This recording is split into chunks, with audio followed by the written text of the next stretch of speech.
Jetzt würde ich einladen hier zu Präsidium und nachher, wenn Sie erlauben, diskutieren wir Frau Professor Mette Lebech aus Irland, die zu uns gekommen ist mit einem Vortrag Europa und die Würde des Menschen beim deutschen Papst Benedikt XVI. Und Edith Stein. Das passt, so denke ich, dazu, was Sie gesagt haben. I tu bym prosił pana Eugeniusza do mnie, jeżeli pan profesor byłby dobry, żeby pan po wykładzie ze mną poprowadził dyskusję. Że panie Eugeniuszu. Frau Professorin. Vielen Dank. Und es ist eine große Ehre, hier zu sein und besonders nach Pater Develas zu sprechen, weil, obwohl man hätte denken können, dass es gar kein mehr zu sagen darüber war, und so wäre eben das nicht im Sinne Edith Steins. Es gibt noch was zu sagen.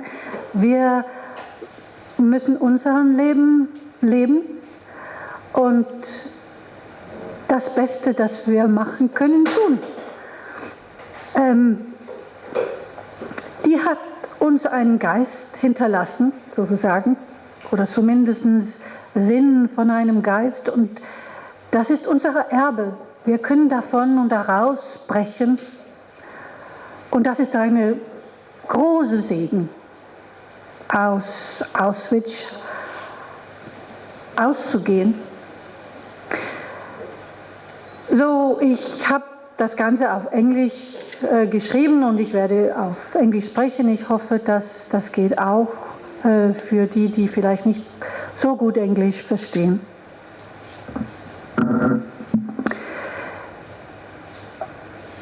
Europe and Human Dignity, a Steinian discussion of Josef Ratzinger's reflections on the problems faced by Europe today.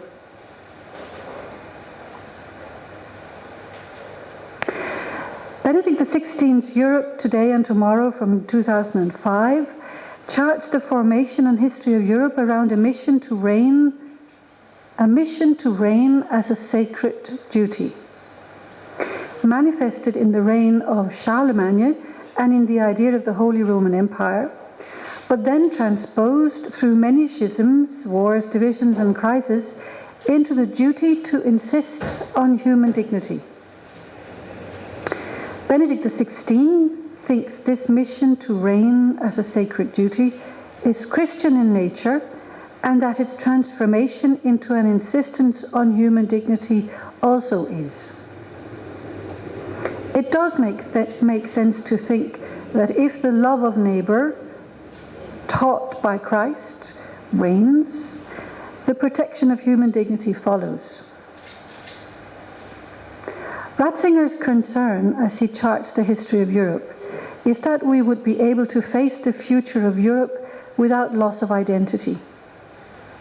I shall argue here that we can envisage the story of Europe unfold into the future while accepting in principle the possibility of a progressive absorption of less essential aspects of European cultural identity into a plurality of ethnic, religious and secular cultures, if we see this letting go of the non-essential aspects of the mission as a concentration on it. To this end, a clarification of the mission and its community-creating function is required, and the Steinian perspective is called upon to insist in this. In what follows, I shall first give an account of Ratzinger's history of Europe.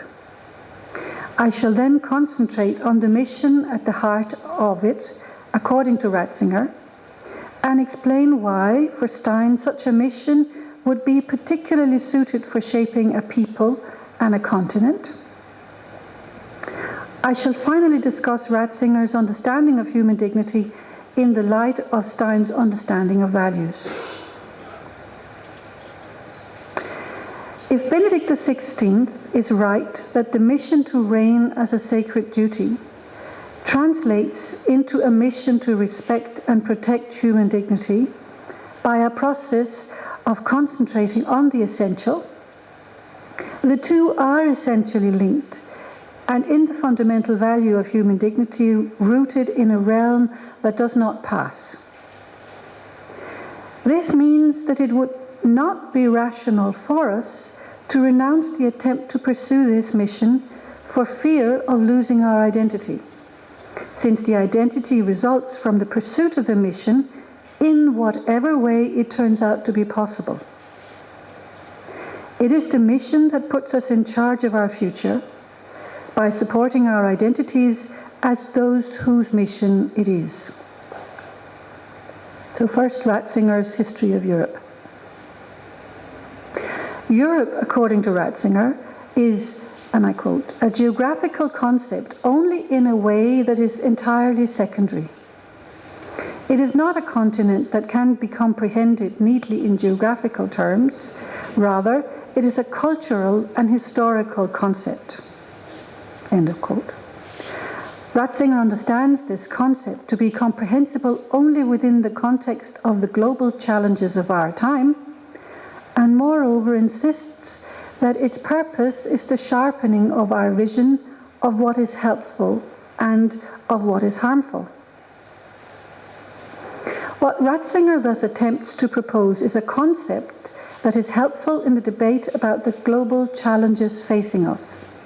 A concept that, like that of the nation, captures something spiritual involved with a group of people and with a landscape, a concept, in other words, of political geography. It is, of course, a concept we all use, and which indeed forms part of the topic of this conference.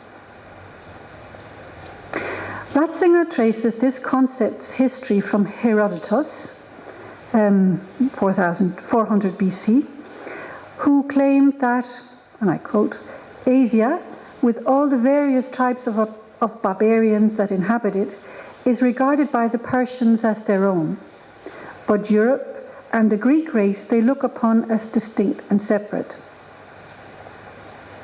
In this statement, and I quote again Ratzinger, the boundaries of Europe itself are not specified, but it is clear that lands which today are the nucleus of modern Europe lay entirely outside of the area considered by the ancient historian.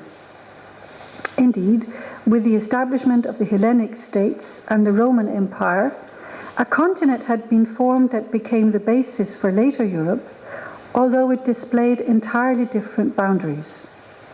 These were the lands surrounding the Mediterranean, which by virtue of their cultural ties, by dint of trade and commerce, and by reason of their common political system, formed altogether a true and proper continent.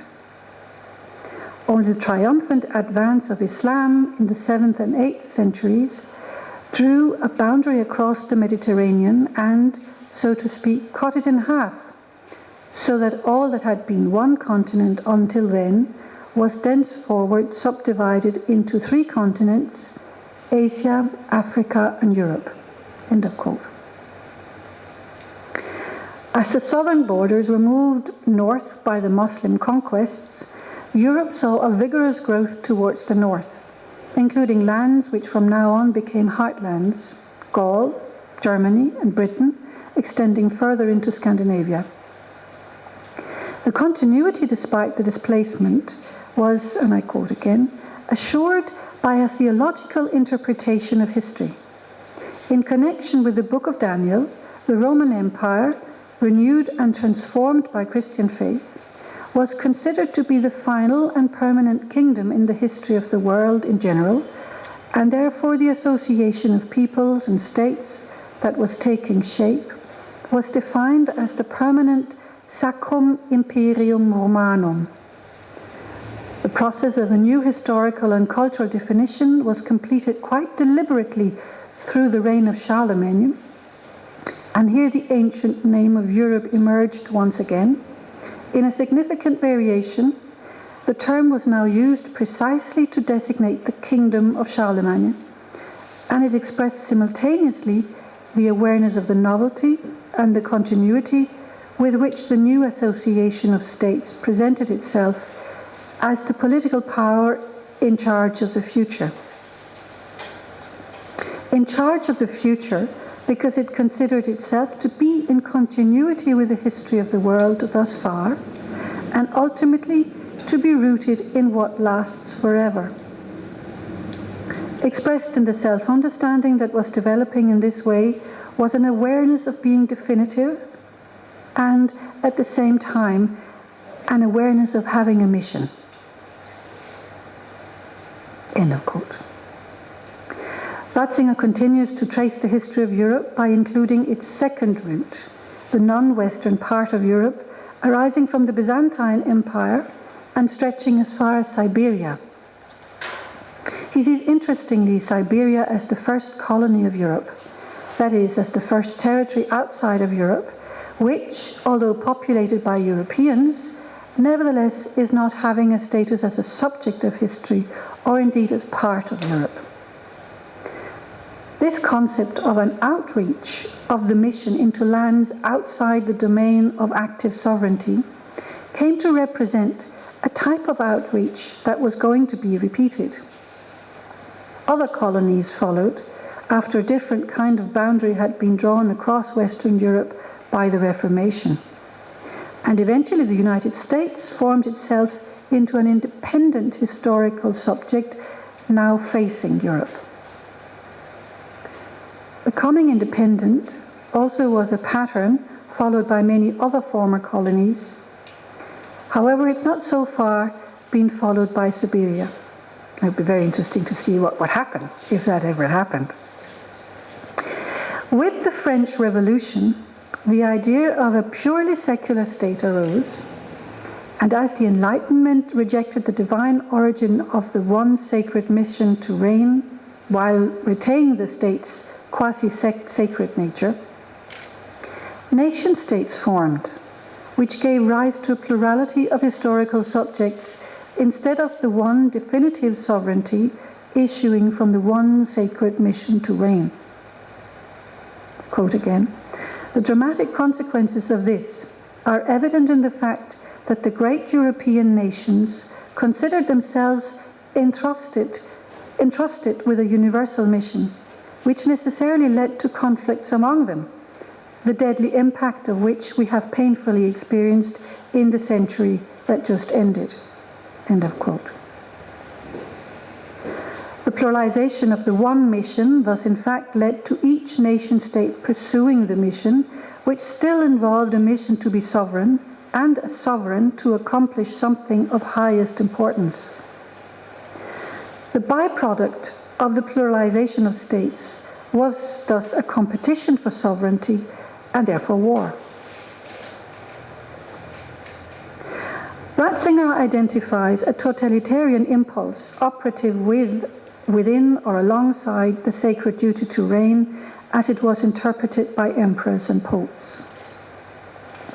This impulse always remained alive, like it's a quote of Ratzinger's, in the East and the West alike. It is possibly there from within the impulse to reign as such. Ratzinger seems to consider it an inverse competitor to it, not rendered sacred by its intention to protect human dignity. It may well be that the competition with this unholy impulse is the main factor to challenge our identity, but it may also force us to concentrate on the essential and strip us from what is not. This impulse might win in the sense of dominating the lands referred to as Europe, and it possibly could do so by promoting misconceptions of the idea of human dignity. But the mission, or indeed the value of human dignity themselves, cannot be lost, as they are rooted in a realm that does not pass. They might indeed be taken up by others. Ratzinger identifies this mission as Christian, and indeed sees the development of Christianity as the reason why the mission took root in the lands we today call Europe. This identification is no doubt linked to his idea that the mutual interaction between Greek thought and Judaism prepared the event of Christianity in such a way that the Christians expressed their central belief through the Greek language and presented the Messiah as the Logos. In his Regensburg address from September 12, 2006, Ratzinger says, I quote, "The encounter between the biblical message and Greek thought did not happen by chance. The vision of St. Paul, who saw the roads to Asia barred and in a dream saw a Macedonian man plead with him, 'Come over to Macedonia and help us,' this vision can be interpreted as a distillation of the intrinsic necessity of a rapprochement between biblical faith and Greek inquiry." End of quote. I quote again, another quote. "This inner rapprochement between biblical faith and Greek philosophical inquiry was an event of decisive importance, not only from the standpoint of the history of religions, but also from that of world history. It is an event which concerns us even today. Given this convergence, it's not surprising that Christianity, despite its origins and some significant developments in the East, finally took on its historically decisive character in Europe. We can also address this the other way around. This convergence, with the subsequent addition of the Roman heritage, created Europe and remains the foundation of what can rightly be called Europe. So, secondly, how a mission to reign can shape a continent. Ratzinger's account of the formation and history of Europe fits well with Stein's analysis of the state. Europe is not, of course, quite or yet a state in the sense of ruling out national sovereignty, although some complain that it is, and that it does precisely that. What we can see today, and maybe could see since the formation of Europe, is both a competition between and coordination of sovereignties in it in a way that is both preparative for integrating them in a higher sovereignty, assisted by the consolidation of European institutions, but also allows for the possibility that Europe can fall apart along ethnic or religious fault lines. Stein regards the state as, firstly, incorporating a community, secondly, as being sovereign by the making of positive law, and thirdly, as existing in a global context as a subject of history. All of this can be said about Europe, as well as of its member states, depending on where one recognizes the sovereignty to lie. A state, for Stein, is a law-producing sovereignty constituted by its subjects as theirs, either directly or because of their ethnic, cultural, or religious loyalty to a group whose state it is. It's thus not essentially bound to a specific territory, although it is bound to some territory because of the needs of its subjects, but instead to a set of reasons that makes its subjects identify it as of importance for them and for others, and or as legitimate.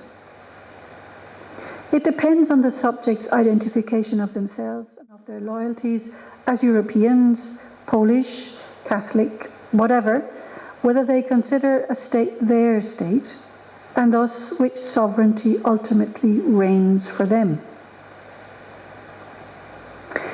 A sovereignty forged around and by a sacred mission to reign in order to safeguard human dignity would count for most people as being both in their interest and as legitimate.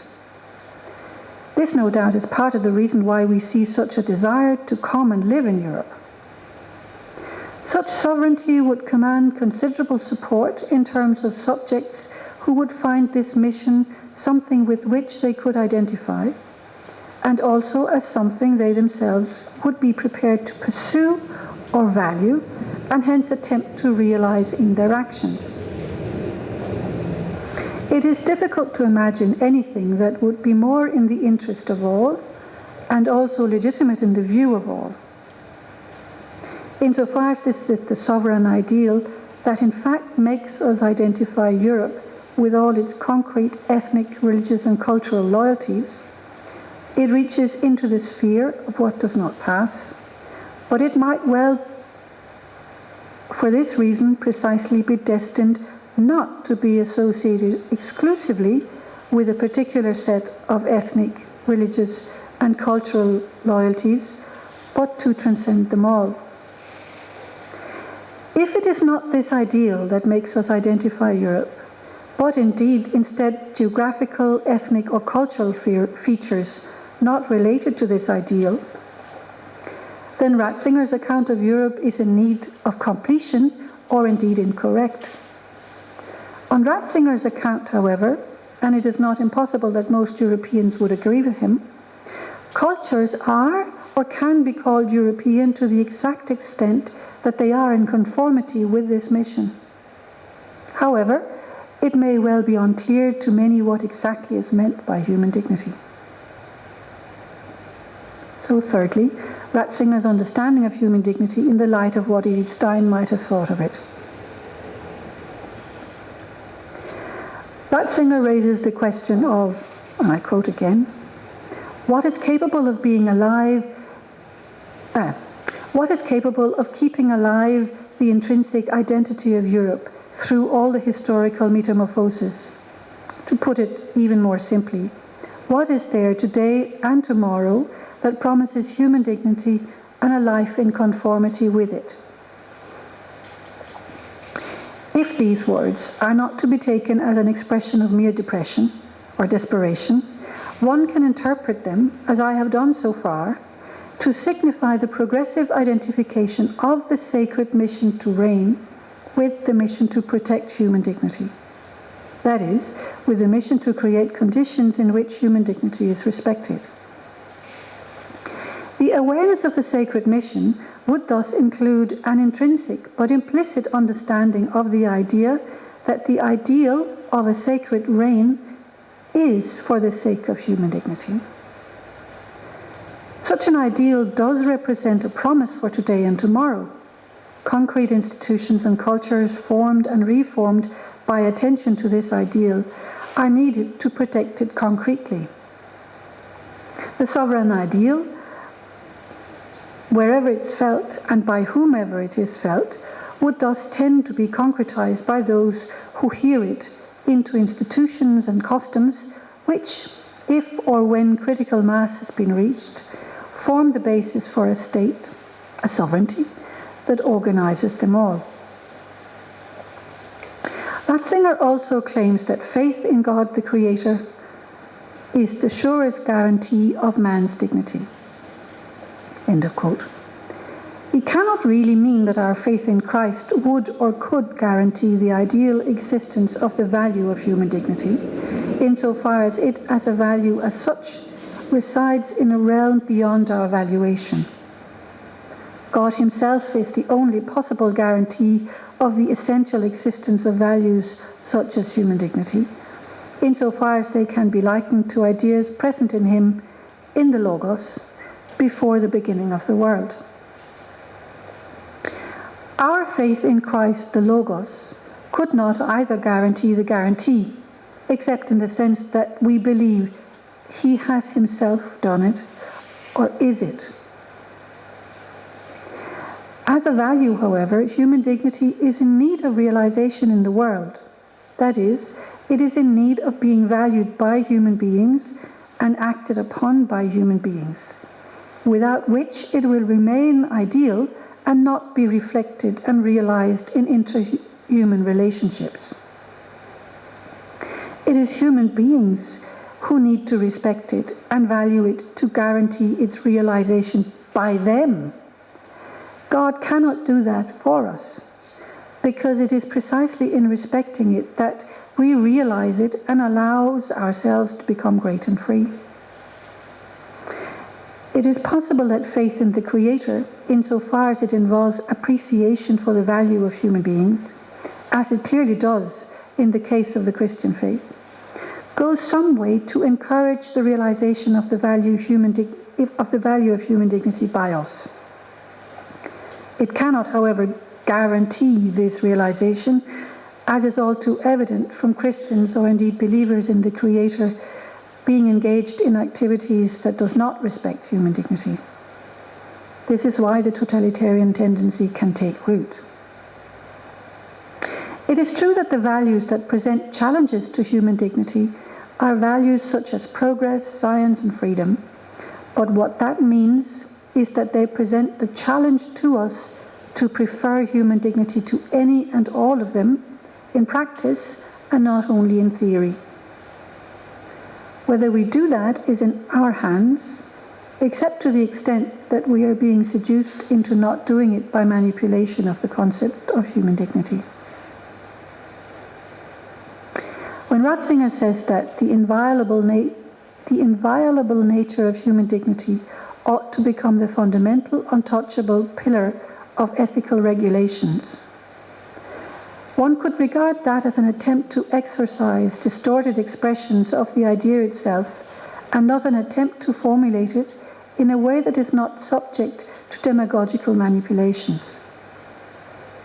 Human dignity, insofar as it is a dignity, means that it is first among values, that is, that it has other values following from it, and that it therefore should be preferred to these other values following from it precisely because they follow from it.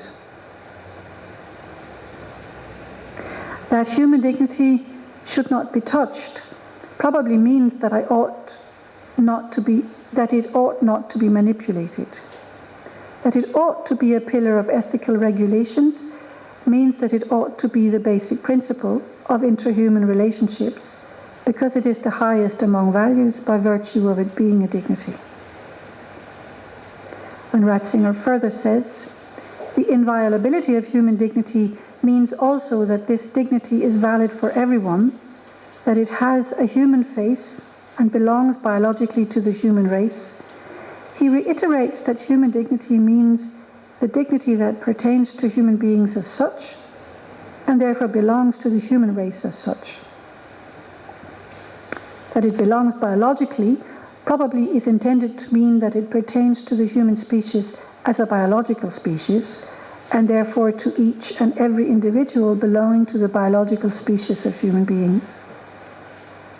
As a value, however, human dignity is not biological and cannot belong biologically, since it belongs to the realm of the spirit, as a motivating power, characteristic of, or pertaining to, meaningful entities which in this case happen to be alive and be biological as well as spiritual, namely human beings. Ratzinger says as much when he states that, I quote, there are self-subsistent values that flow from the essence of what it is to be a man. End of quote. Human dignity, as I have argued elsewhere, and as I think it would be reasonable to assume Stein would have agreed to, refers to the implicit judgment that human beings have dignity as such. However, when Ratzinger further says that human dignity vanishes when man is produced, then he underestimates the ideality of the value and implicitly thinks it goes away when it is not respected. That, of course, is not the case, as he does seem to be aware of when he locates the sacred mission in a realm beyond time. What is compromised, in contrast, is the respect due to human dignity, a compromise which, apart from being physically or psychologically destructive of the person not being respected, also affects the character of the one who violates human dignity, and from there contaminates the culture both by contagion and by providing a bad precedent. The suffering of the one whose dignity has been violated, however, itself testifies to the fundamental value of human dignity, as in the statement by Pilate, ecce homo, as well as to the compromise, Far from preventing the value motivating others, the ideal will continue to call and motivate whoever open himself or herself to its motivating power. What can and does prevent others being motivated is on the one hand contagion, operating unconsciously, and on the other peer pressure, operating through fear. It is this ideality of the fundamental value of human beings, entitling them to respect, that accounts for the fact that we cannot call human dignity a European idea, except in the sense that Europeans also have it. We cannot either claim it to be a Christian idea, in the sense that it should rely on Christian doctrine or faith to be adequately conceptualized. It is not for Stein the case, although it is possible that the Christian culture sociologically favors its being adequately conceptualized and respected. To establish this would be a matter of an empirical investigation, and we are very far from having conducted such a one at present. This is why further explanations are needed when Ratzinger continues his statement that faith in the Creator is the surest guarantee of man's dignity. With the following reflection: faith cannot be imposed on anyone, but since it is a great good for the community, it can make the claim to respect on the part of non-believers. The implicit idea is that faith takes the individual along the way of respecting human dignity, that it is a step on the way to yielding this respect. This might well be true insofar as faith is an act of charity, aimed at the Father and the Son, and by the Son's commandment extended to all these little ones. The faith that is actively charity certainly is a great good for the community, since it knits it together in a myriad of ways. It is possibly important here that Ratzinger does not identify this faith as the Christian faith only, but as faith in the Creator. All the believers of the religions of the book do in fact have in common that charity is a privileged expression of their faith.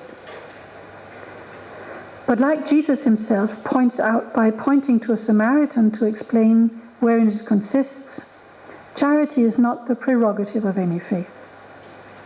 However, it is quite likely that there is a direct path from within this love that charity is to the heart of God and to the relationship between the Father and the Son, such that everyone that loves knows God.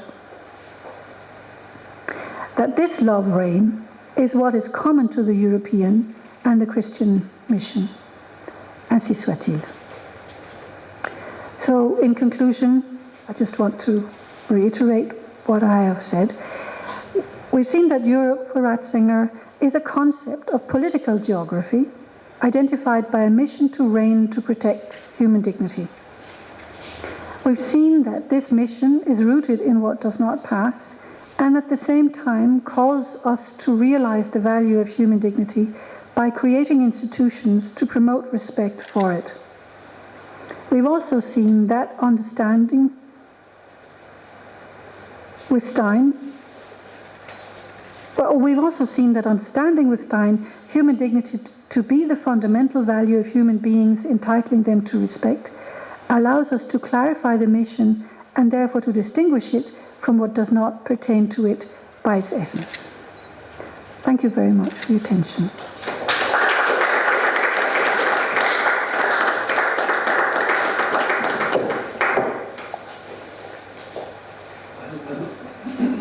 Panie, Panowie, mamy troszeczkę czasu. Würde es bieten hier zu Präsidium, Dr. Sellers. Ja, Sie auf der rechten Seite. Okay. Dobra, tu już jest do Präsidium. Mamy troszeczkę czasu. Wir haben ein bisschen Zeit. Die Zeit hat uns, a czas ma nas. Ja będę tylko troszeczkę prowadził. Dla Marianie, pewnie. Zamkniemy całą sesję. Bardzo fajnie. Profesor Zawada z Krakowa doszedł do nas. 3 wielkie tematy. Wczucie, Oświęcim, godność człowieka. Nie wiem, czy Państwo się zgodzą. Jeżeli byłoby wczucie, nie byłoby Oświęcimia, byłaby godność człowieka. Ich weiß nicht, ob Sie einverstanden sind. Wir haben hier 3 große Themen. Einfühlung, Auschwitz, die Würde des Menschen. Wenn Einfühlung wäre, hätten wir nicht Auschwitz, würden wir die Würde des Menschen bewahren, in der Würde des Menschen leben. Mamy troszeczkę czasu, jeżeli Państwo mają pytania. Pan profesor będzie w sferze języka angielskiego. Jeżeli, ja też się będę starał, jeżeli będzie potrzeba, ja będę w sferze języka niemieckiego. Jeżeli ktoś chce po polsku, jest też możliwość. Proszę bardzo, kto ma pytanie? Fraga.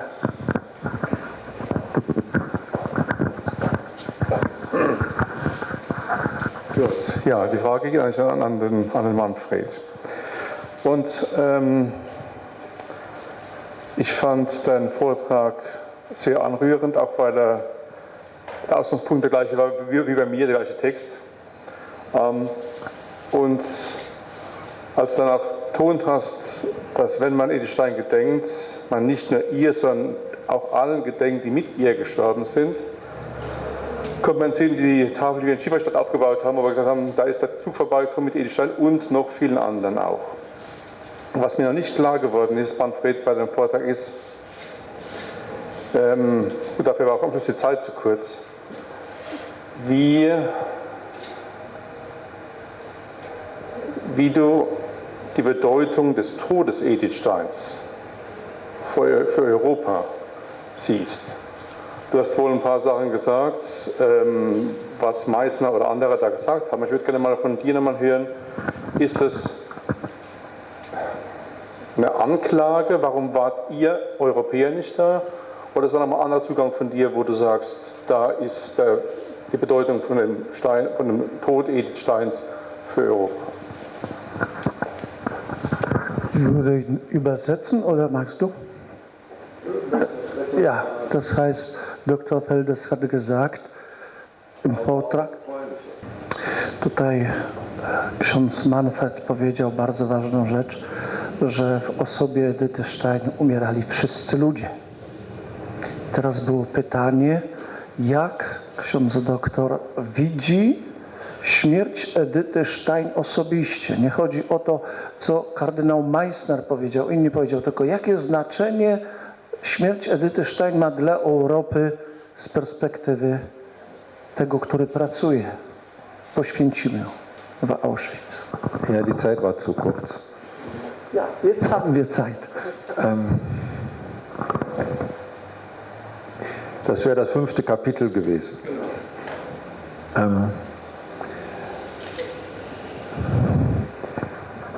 Aber der Ausgangspunkt ist halt wesentlich.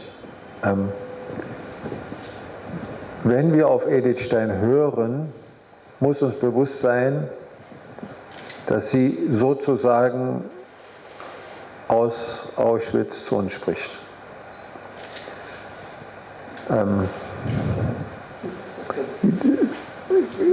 Kiedy słuchamy Edyty Stein, mamy mieć świadomość, że w pewnym sensie naprawdę jest to tak, że ona z Auschwitz do nas mówi.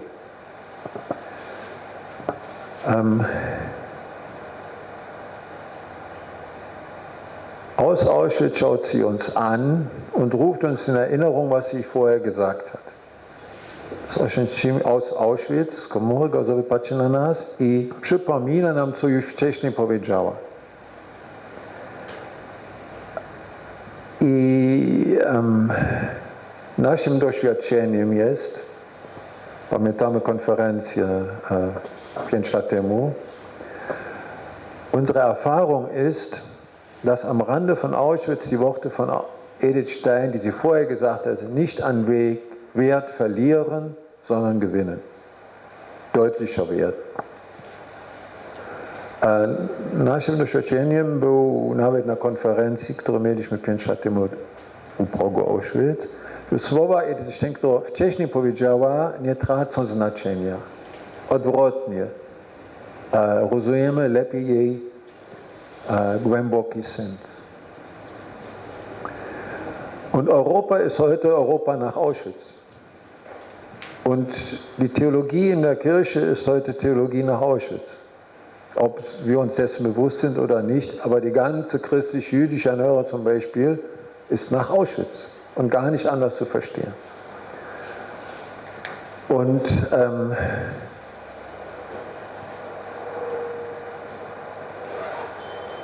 in diesem Kontext hat uns Edith Stein viel zu sagen, Wesentliches zu sagen und zu zeigen, uns den Spiegel vorzuhalten.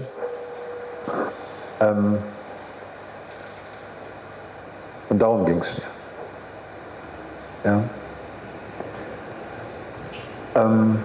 W tym kontekście Edyta Stein ma nam dużo do powiedzenia. Cała od nowa, my jesteśmy Europa po Auschwitz, my jesteśmy teologia po Auschwitz, cała od nowa relacja chrześcijańsko-żydowska jest teologii po Auschwitz. Nie możemy się rozumieć, nie pamiętając Auschwitz. I to jest najgłębszy powód, jestem pewien, też wiem, że Jan Paweł II ogłosił patronką Europy. Das ist auch der tiefste Grund dafür, dass Jan Johannes Paul II sie zur Patronin Europas erklärt hat. Wenn Europa, das Christentum in Europa, über seine Gestalt heute neu nachdenkt, soll es auf Edith Stein schauen und darf dabei ihren Tod in Auschwitz mit ihrem jüdischen Volk nicht vergessen. Jeżeli chrześcijaństwo w Europie dzisiaj, wiem, że tak Jan Paweł II to rozumiał, kiedy chrześcijaństwo w Europie teraz dzisiaj zastanawia się nad kształtem chrześcijaństwa w Europie, niech patrzy na Edytę Stein. I nie można patrzeć na Edytę Stein, zapomniano o jej śmierci i jej narodu w Auschwitz.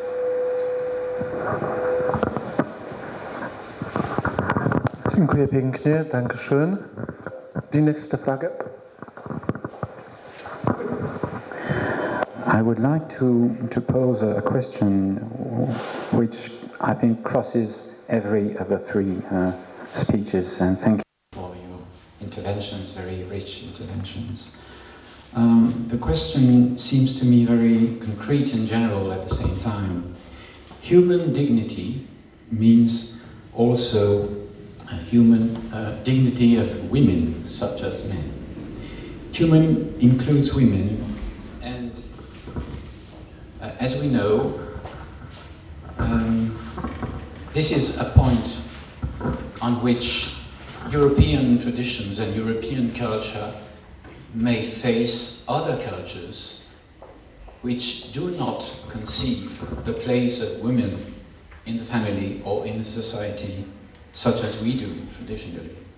In France nowadays, we experience that difficulty very strongly, very concretely, because since there are many families from Muslim or Arab origin which clearly do not conceive a place of a woman in society such as traditional French people do. And this contradiction between cultural tradition and the search for human dignity and generalization of this ideal may lead to very hard conflicts too. And I think that the same contradiction between cultural, something which within the culture of a community may resist the need for equality and reciprocal comprehension and human dignity, this contradiction, we can find it too in the political events which led to the drama of Auschwitz. It is the fact that there is no necessary coincidence between Gemeinschaft and Staat. Gemeinschaft relies on something gemein, something common, and what was used against the Jew people in Germany was precisely that they could appear ideologically as not sharing the same values and the same ways of life, and so they could appear as not being in der Gemeinschaft. Also Einfühlung ist nicht zu, I should say in English, I think that the empathy, Einfühlung, cannot always be sufficient to recognize in the other human person a person precisely in Steinian sense. That is why Edith herself has had to suffer, perhaps with the German tradition, which at her time still could hardly conceive a woman to receive a chair in the university. So in her personal life, she experienced that difficulty. So what would be the right way, if Einfühlung, empathy, and mutual communication between human persons, if this relation, empathical relation, is not sufficient to warrant a sort of cultural evolution leading to the possibility for other peoples, non-European people, to progressively recognize the equal dignity of women. Eine kurze Übersetzung i prawdopodobnie, jeżeli jest pytanie, dla ojca Zawady. Pan profesor zwrócił uwagę, że to, co łączy osoby mówiące, występujących tutaj wcześniej, ta kwestia dotyczy właściwie każdego wystąpienia. Pierwsza kwestia to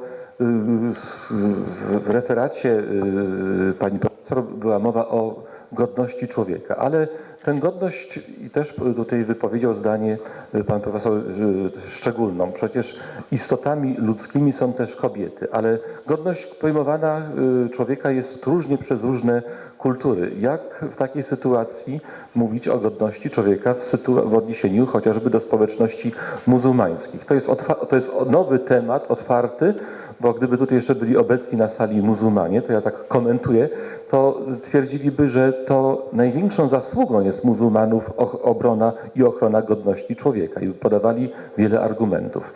I druga kwestia też, czyli ja za chwilkę też jeszcze może jedno zdanie po angielsku powiem, jak właśnie odnosić się do godności też i kobiety, bo przecież wciąż jeszcze w poszczególnych nawet i państwach czy narodach jest jeszcze ten jakiś, prawda, czy dystans, czy niepełne zrozumienie, czy nawet akceptacja godności kobiety. A druga kwestia to pojmowanie wspólnoty też. Każda wspólnota czy społeczność ma swoją własną tożsamość, a pewne kategorie wartości funkcjonujące w danej społeczności, one nie są zrozumiane przez innych.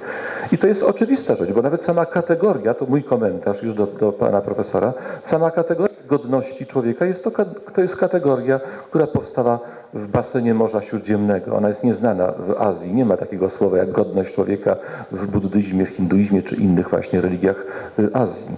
A zatem pierwsza kwestia to godność człowieka, dignity of human beings and dignity of women. I druga kwestia to wspólnota, values in community and our attitude to another community. My values are not values of another community. Jeżeli ja coś nie uchwyciłem, w jakiejś myśli, to proszę dodać, bo tak. Tam jeszcze w tym pytaniu była kwestia niewystarczalności pojęcia wczucia dla respektowania godności osoby. Als noch Ergänzung, zur Einfühlung. Das könnten wir noch tiefer gehen, aber das ist die Arbeit für die ganze nächste Konferenz. Tutaj można dużo też pytań, zarzutów postawić, ale to jest temat na następną konferencję. Kto ma pytanie? Question? Frage? Una piccola domanda. Proszę Państwa, Stanisław Bogaczewicz, ja jestem pracownikiem Instytutu Pamięci Narodowej i w związku z tym pragnę zadać jedno pytanie. In Polnisch. Obecnie mówimy o Europie po Auschwitz, ale wydaje mi się, że brakuje tutaj jednego jeszcze elementu. Europa. Eine Sekunde. Dass wir richtig verstehen, würde kurz vorstellen, Pan Bogaczewicz, Dr. Bogaczewicz. Ich würde sagen auf Deutsch, Gauk-Behörde. Polski Instytut Pamięci Narodowej. Mówimy o Europie po Auschwitz, ale wydaje mi się, że w tym kontekście również w czasie naszego spotkania musimy mówić o Europie po Stalinie. Zapominamy o dramacie na przykład, który rozegrał się w latach 30. na Ukrainie. W uwagach nie będę wspominał, ale chociażby Wielki Głód na Ukrainie. To jest bardzo ściśle związane ze sobą, tak jak mówię, naruszenie godności człowieka, próba eliminacji narodów przez decyzje polityczne, mające swoje konotacje właśnie ideologiczne w komunizmie. Eine kleine Ergänzung von Dr. Bogaczewicz. Wenn wir von Europa nach Auschwitz sprechen, dann müssen wir auch sofort ergänzen, Europa nach Kommunismus. To jest również bardzo istotne z innych względów. Tutaj profesor Sakowicz wspominał o Majdanku, ale musimy pamiętać również o tym epizodzie, który miał miejsce już po zakończeniu II wojny światowej. Mianowicie tam umieszczano również przeciwników systemu komunistycznego, który był narzucony Polsce. Zresztą podobna sytuacja była w Auschwitz.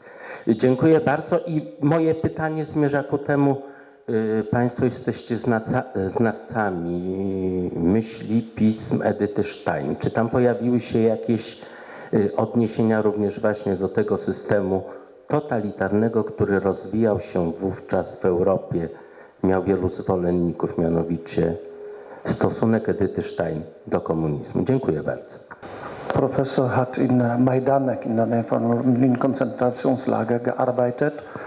Dr. Bogaczewicz hat ergänzt, nach dem Krieg, als das Lager befreit wurde, wurde das zweite Lager von Russen eingerichtet. Verstehen Sie? Auch in Auschwitz.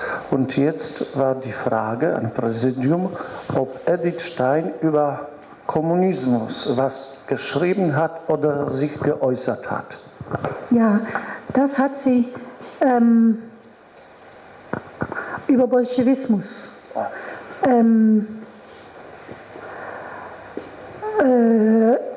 Auch ein bisschen in eine Untersuchung über den Staat. Aber das wäre eigentlich was, das man vertiefen könnte. Ich kann mich nicht zureichend erinnern, genau wie das alles läuft. Aber die könnte das, ich vermute, dass sie, ich denke, wie ich mich es erinnere, sagt sie, es ist einer der Ideologien, die einen Staat formen können. Das heißt, oder prägen kann. So ein Staat kann geprägt sein von diesen Ideologie. Und wenn es so ist, dann ist der Staat als absolut verstanden. Das ist sie ja. Für Stein ist das eine Ideologie, dass das sagt. Sonst ist der Staat als solches selbstherrlich, wenn ich das so sagen kann. Es setzt sich selbst voraus. Und das heißt, es bedarf unserer Anerkennung. So ist es nicht mit der universale Gemeinschaft von Menschen. Das ist natürlich, den Staat ist kein natürliches Ding. Es ist nicht von Gott geschaffen. Es ist von uns geschaffen. Państwo nie jest dziełem Boga, tylko jest dziełem człowieka i państwo może się w ten sposób zdeprawować, że będzie państwem dla siebie, a nie dla tych, którzy są w państwie. Eine Sekunde. Kann ich, weil ich das Mikrofon habe, Ja. noch etwas zu Jean-François Lavigne sagen? Should I say that in English? Oder Englisch ist fein, ja, aber Französisch dann.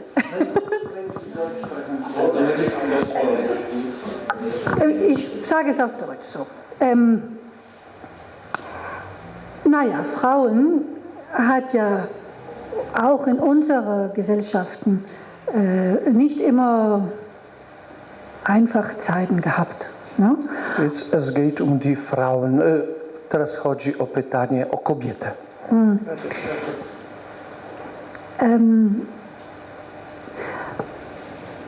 Und wenn Ratzinger sagt Menschenwürde, das bezieht das ja die Frauen ein. Ne? Kiedy papież Ratzinger pisze godność człowieka, to ma również na myśli mężczyzn i kobiety.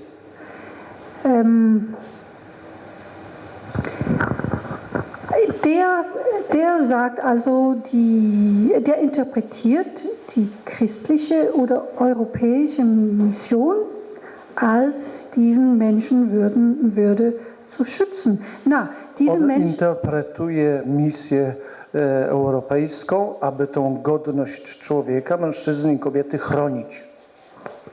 Nach Auschwitz wissen wir ja, dass wir für das wir sind nicht sehr gut mit das. Ja? Diese Mission ist für uns eine schwierige Ding.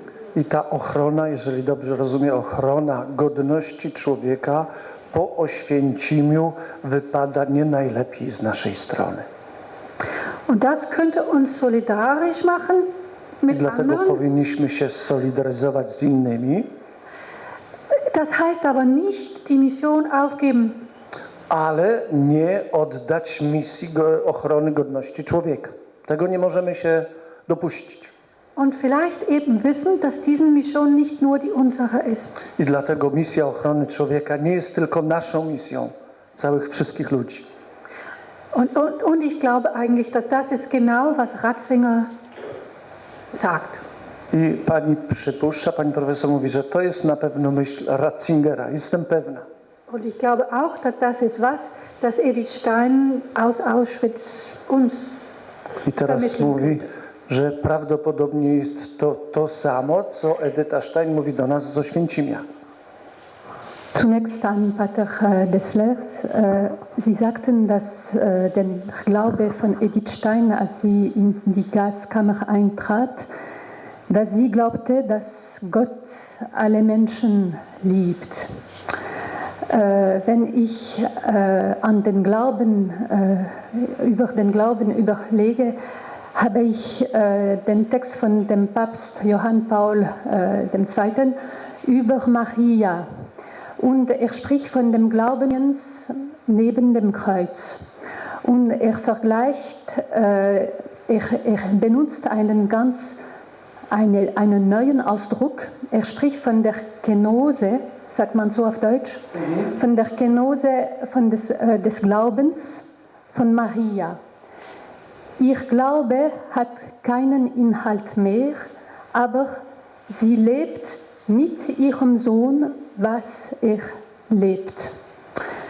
Aber sie kann sich nicht mehr auf irgendwelchen Inhalt bestützen, weil alles, was der Engel am Anfang ihr gesagt hat, er wird groß sein, er wird König in Israel sein, alles das ist geleugnet. Und was mich betrifft, aber das ist eine Frage, könnte man nicht auch so von dem Glauben von Edith Stein sprechen in Auschwitz im Sinne der dunklen Nacht? Denn das ist für Johannes Paul, der sehr gut sogar den heiligen Johannes vom Kreuz kannte, er hatte in der Meinung den Sinn der dunklen Nacht. So. Niesamowicie pani Bingeli skojarzyła ciemną noc zmysłów z sytuacją Maryi pod krzyżem tak zwanej kenozy. Kenoza to jest wyniszczenie.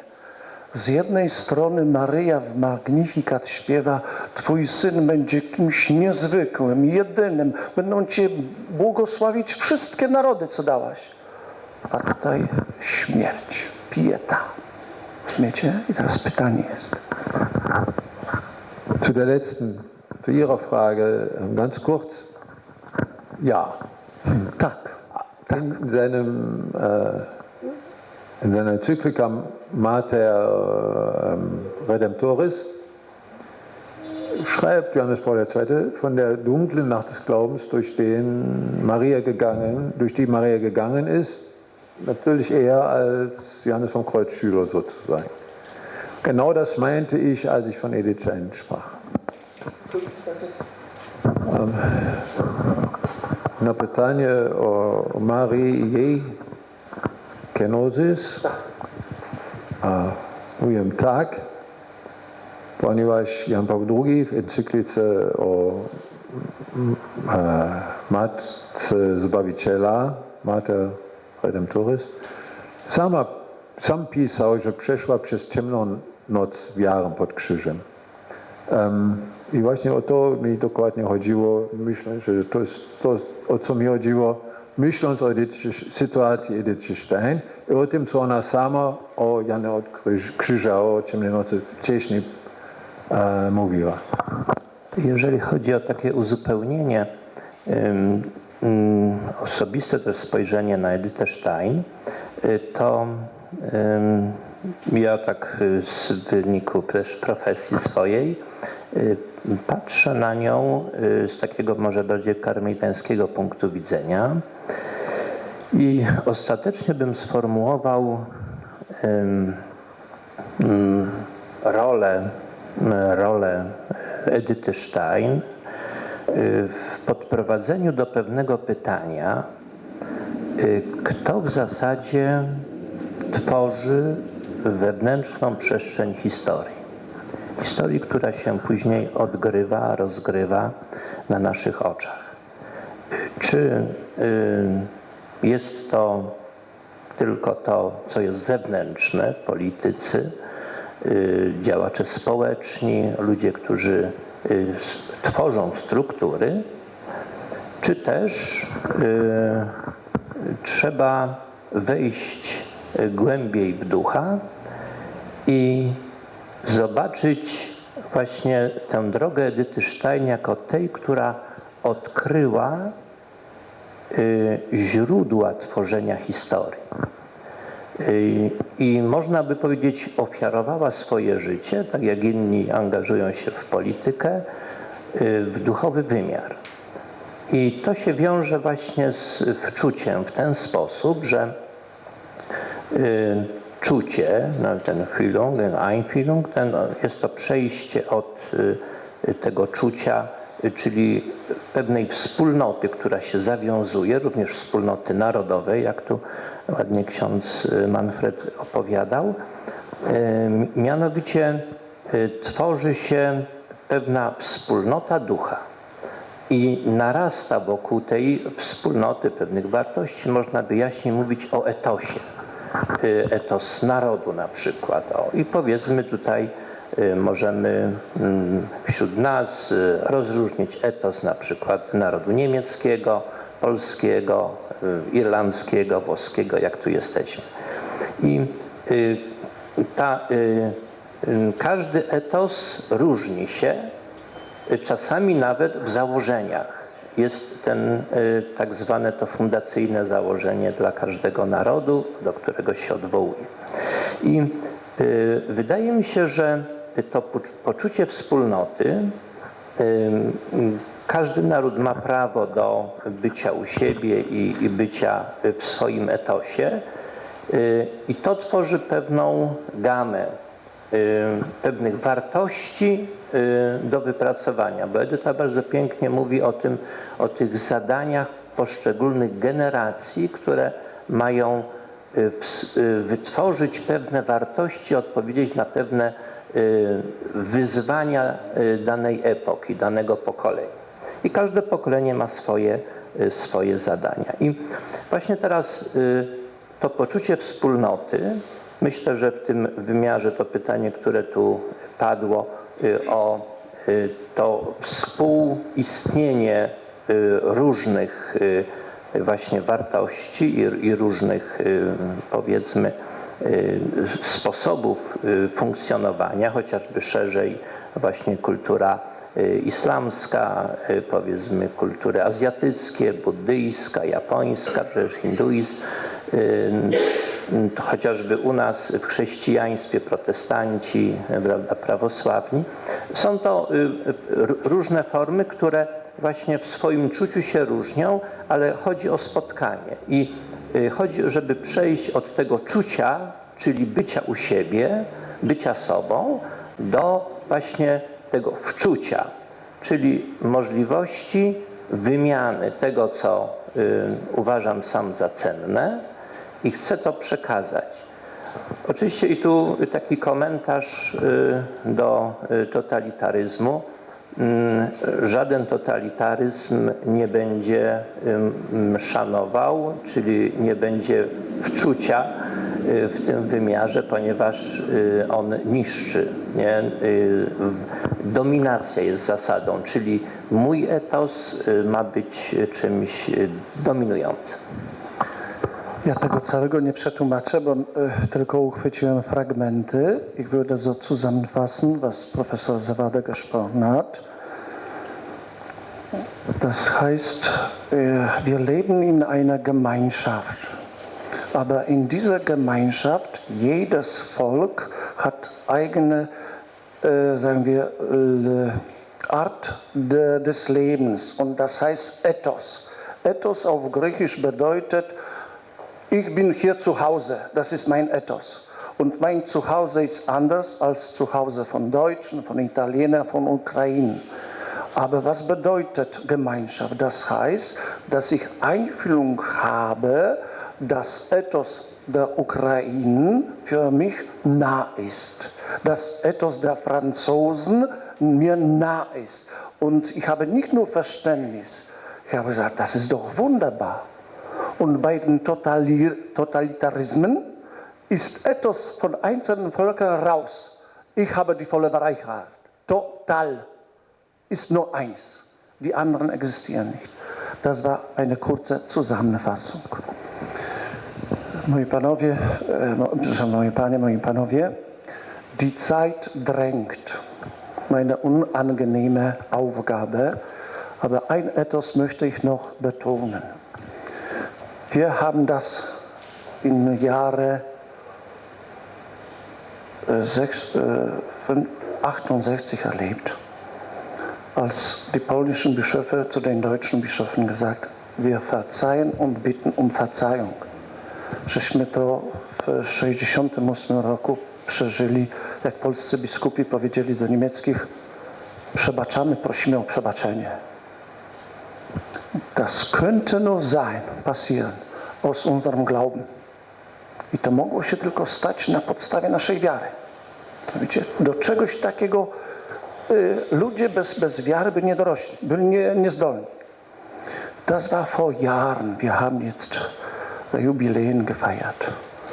Aber wir stehen hier in Europa vor den Völkern, mein Volk steht vor anderen Völkern und möchte auch die Hand geben,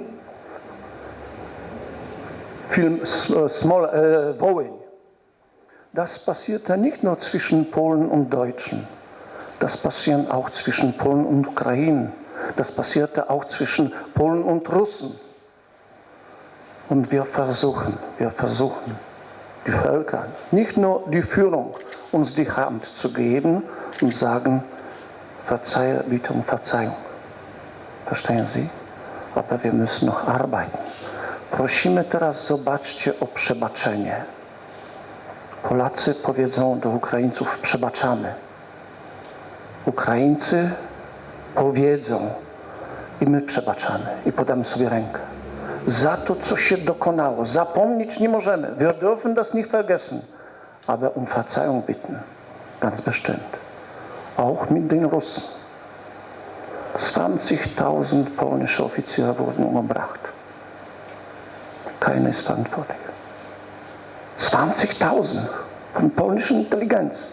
Und keiner sagt, bitte um Verzeihung, das ist meine Sünde. Aber vielleicht müssen wir auf unserer christlichen Grundlage von Europa dazu auch reifer werden. Tym spostrzeżeniem chciałbym naszą konferencję zamknąć. Edith Stein ma dużo nam do powiedzenia i tego nie zgłębimy, tak jak nie zgłębimy naszej tożsamości. Edith Stein hat uns sehr viel zu sagen. Da müssen wir immer vertiefen und immer vertiefen. Chciałbym Państwa bardzo serdecznie zaprosić do ostatniej części. Ich danke Ihnen, wenn Sie jetzt Platz nehmen.